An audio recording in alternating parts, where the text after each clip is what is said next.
સુરતમાં હવામાન વિભાગના ઓરેન્જ એલર્ટ બાદ મોડી રાતથી વરસાદ શરૂ થઈ ગયો છે।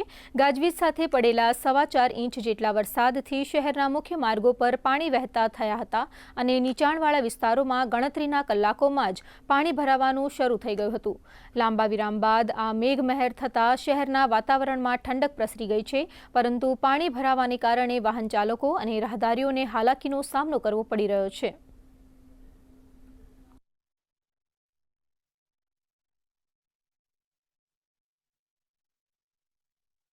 સુરત સહિત દક્ષિણ ગુજરાતમાં 15 જૂનથી વિધિવત રીતે ચોમાસું બેસી ગયું હતું, પરંતુ ત્યારબાદ વરસાદ વરસ્યો નહીં હતો।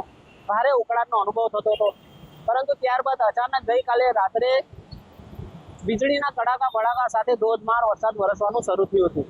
ગઈકાલ રાત્રે 10 વાગ્યાથી લઈને આજે સવારે 10 વાગ્યા સુધીમાં 110 mm વરસાદ વરસ્યો છે, જેના કારણે સુરતના નીચાણવાળા વિસ્તારમાં પાણી ભરાયા હતા। વાહન ચાલકોને અવર જવર માટે પણ ભારે તકલીફનો સામનો કરવો પડ્યો હતો।